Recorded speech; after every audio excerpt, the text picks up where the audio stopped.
404 residence by Office Sugurufukuda in Tokyo, Japan.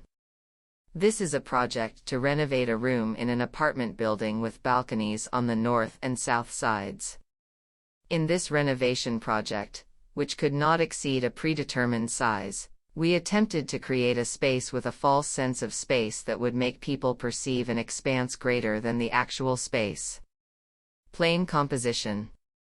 To fill the space with light from the balcony and allow the line of sight to pass through the balcony, a large hall was created connecting the north and south balconies. The bedrooms, bathrooms, and other various rooms are arranged so that they are nestled in the hall, clearly establishing a master-slave relationship between the functions of each room.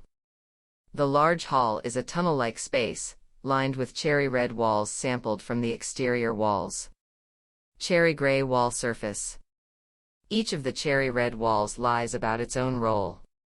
They are not only walls, but also fixtures, wall decorations, and furniture.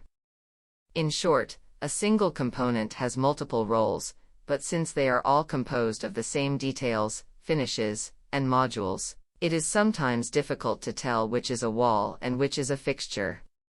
Once you recognize that this wall is also a fixture, you will imagine that the space extends beyond the mere wall that is not a fixture.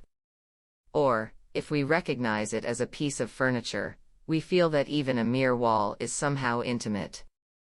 Of course, when perceived as a wall, the large hall is completed as a tunnel, and the fact that it is a fixture or a piece of furniture disappears from consciousness.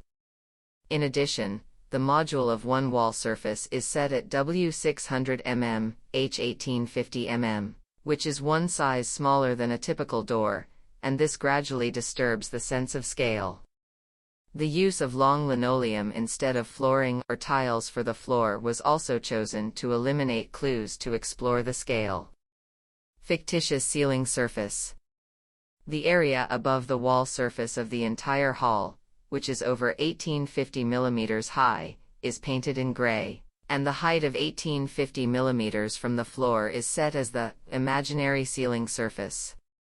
By visually lowering the ceiling, the aspect ratio of the perceived space is crushed horizontally to 16:9, further emphasizing the lateral expansion of the space. Furniture that moves. Furniture that moves freely changes its location from time to time and does not allow us to determine a specific position. Sometimes they serve as backgrounds, and sometimes as protagonists in a cutout space, transforming a familiar space into an unfamiliar one. Scattered little lies transform a familiar room into an alien existence. This room, with its slight eeriness and discomfort in the midst of everyday life, is perceived as more expansive than reality.